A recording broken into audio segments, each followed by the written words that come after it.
અમદાવાદમાં સીએનજી ગેસના ભાવ વધારા સામે રિક્ષા ચાલકોમાં ભારે રોષ જોવા મળી રહ્યો છે। અમદાવાદ રિક્ષા ચાલક એકતા યુનિયન દ્વારા ભાવ વધારા સામે વિરોધ નોંધાવવામાં આવ્યો છે। સીએનજીના ભાવમાં 3.75 રૂપિયાનો વધારો થતાં જૂનો ભાવ 85.01થી વધીને 88.76 થયો છે।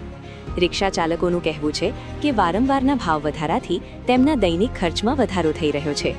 રિક્ષા ચાલકોએ સીએનજીમાં સબસિડી આપવાની અને ભાવ વધારો પર ચેંચવાની સરકાર સમક્ષ માંગ કરી છે। આ મામલે સરકાર રિક્ષા ચાલકોને રાહત આપે તેવી પણ રજૂઆત કરવામાં આવી છે। સખત શબ્દોમાં અમે વિરોધ કરીએ છીએ। જોવા જઈએ તો આ 6 મહિનાની અંદર સતત તોતિંગ વધારો કરવામાં આવ્યો છે।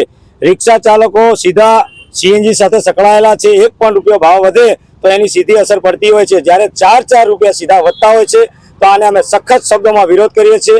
રિક્ષા ચાલકો ખાસ કરીને રિક્ષા ભાડું વધ્યું છે, પરંતુ જે ઓનલાઈન એપ્લિકેશનો છે એ હજુ સુધી એ લોકોને પૂરતું ભાડું આપ્યું નથી।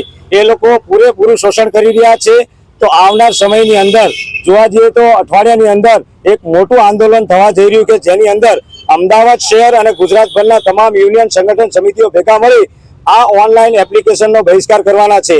કારણ કે એની અંદર ગેરકાયદેસર સફેદ નંબર પ્લેટ જે ટુ વ્હીલર ચાલી રહ્યા છે, છેલ્લા 3 વર્ષથી આ બાબતે રજૂઆત કરવામાં આવી છે, તેમ છતાં એને બંધ કરવામાં આવવા નથી આવ્યા। તો એને બંધ કરવા માટે અને ખાસ આ સીએનજી ની અંદર રિક્ષા ચાલકોને સબસિડી આપવામાં આવે, કારણ કે જે સીએનજી નો ભાવ વધે છે એની સીધી અસર રિક્ષા ભાડા ઉપર પડે છે, અને રિક્ષા ભાડું વધે છે તો એનો સીધો બોજ જનતા ઉપર પડતો હોય, પેસેન્જર ઉપર પડતો હોય। તો અમે નથી ઈચ્છતા જાહેર જનતા અને પેસેન્જર ઉપર આ બોજો પડે।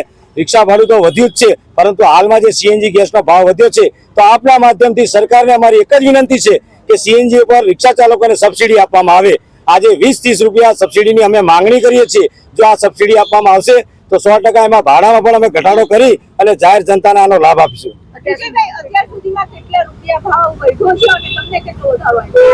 અત્યાર સુધીમાં જોવા જઈએ તો હમણાં 6 મહિનાની અંદર 12 થી 15 રૂપિયાના તોતિંગ ભાવ વધારો કરવામાં આવ્યો છે। અમદાવાદ શહેરની વાત કરું તો અહીંયા અદાણી કંપની દ્વારા જે ભાવ વધારો કરવામાં આવ્યો છે તોતિંગ છે।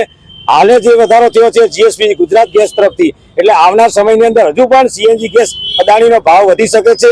એટલે રિક્ષા ચાલકો હેરાન પરેશાન એટલા માટે છે કે હવે પેટ્રોલના સમકક્ષ આ ભાવ થઈ ગયો છે। હવે રિક્ષા ચાલકોએ વિચાર કરવાનો છે કે પેટ્રોલથી રિક્ષા ચલાવી કે સીએનજી થી કરાવી, કારણ કે માત્ર સીએનજીના વપરાશથી રિક્ષા નથી ચાલતી, એની સાથે સાથે ઓઇલ પણ વપરાતા હોય। તો બંનેનું કેલ્ક્યુલેશન કરીએ તો પેટ્રોલ સમકક્ષ થઈ ગયો છે। તો હવે વિચાર કરવાનો છે અમારા બેઠકની અંદર। ભાડું બી વધારવામાં આવ્યું હતું ને, એ પહેલું જે હતું એમાં 25 રૂપિયા અને પછી 20 રૂપિયા વધારો કરવામાં આવ્યો હતો।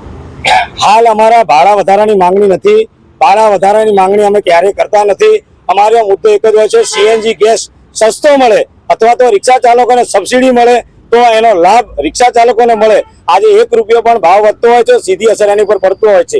આજે 15 રૂપિયા 6 મહિનામાં વધતા હોય તો આખા મહિનાનું કેલ્ક્યુલેશન કરીએ તો કદાચ રિક્ષા ચાલકને એવું કહી શકાય કે પોતાના દીકરા કે દીકરીને એક દૂધની થેલી ના પાતા હોય અને આ કંપનીઓ સીધે સીધા એમના ખિસ્સા ખંખેરતા હોય એવું આજે ઉપજાવ્યું છે।